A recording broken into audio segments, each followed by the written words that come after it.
সুপ্রিয় শিক্ষার্থীরা, দেখো তোমাদের মাঝে আরেকটি সমস্যা নিয়ে হাজির হয়েছে। খুবই গুরুত্বপূর্ণ একটা প্রশ্ন এখানে দেখো দেওয়া আছে। প্রত্যেক বালককে 50 পয়সা ও প্রত্যেক বালিকাকে 1 টাকা হিসাবে মোট 15 টাকা 24 জন বালক বালিকার মধ্যে ভাগ করে দেওয়া হলো। বালিকার সংখ্যা কত? এমন আছে প্রত্যেক বালক পায় কত কত 50 পয়সা, প্রত্যেক বালিকা হয় কত 1 টাকা। আচ্ছা, 1 টাকা এখানে যদি 50 পয়সা, তাহলে 1 টাকা যদি আমরা পয়সা হিসেবে কনভার্ট করি তাহলে কত হবে? 100 পয়সা। ঠিক আছে। আচ্ছা, মোট কত? 15 টাকা। মোট কত আছে? 15 টাকা। 15 টাকা মানে কি?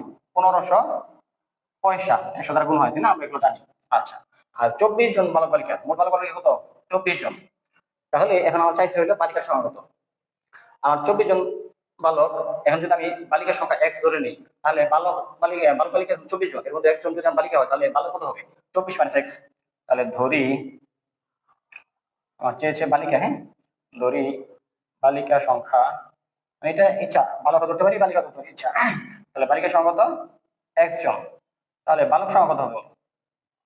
তাহলে বালক সংখ্যা হবে 24 মাইনাস একজন, কারণ মোট তোমার 24 জন, 24 জনের মধ্যে একজন যদি বালিকা হয় তাহলে বাকিরা কারা? বাকিরা হলো বালক। আচ্ছা, এখানে দেখো একটা বিষয়, এই যে 1 টাকা, এখানে একটু আমরা এই করে নেই, বালিকা পায়, হ্যাঁ, প্রত্যেক, সেটা লেখার দরকার নেই, পরে সাজাবো।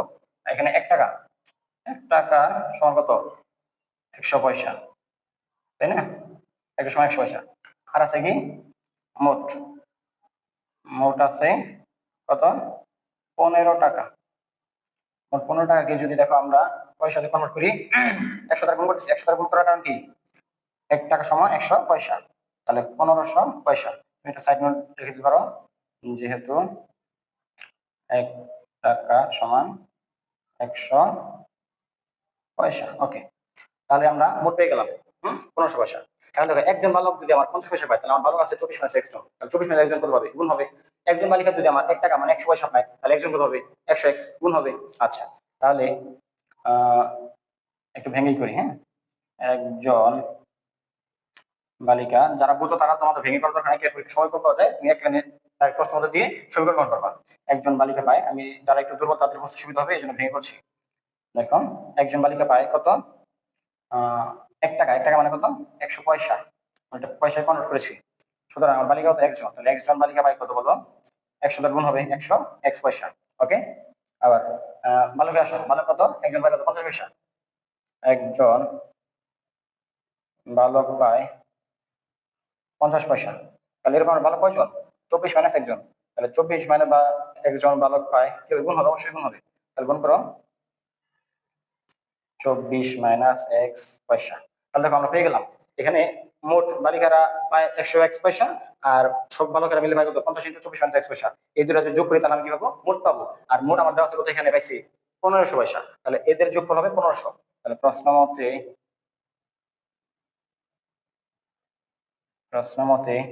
কি লিখতে পারবো বলো? 100 এক্স যোগ 50 × 24 মাইনাস এক্স ইকুয়াল কত? মোট কত?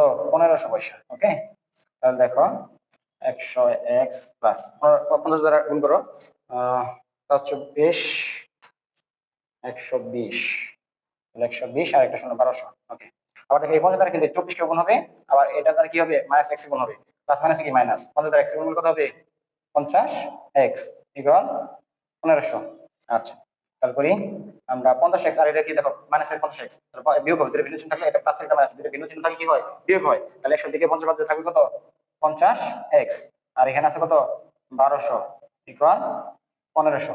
তাহলে আমরা এটা এখানে করি, বা তাহলে 50 এক্স রেখে দিলাম বাম পাশে। এই যে প্লাসের 1200, ওই পাশে ডান পাশে কি হবে বলো? Minus, minus 1200।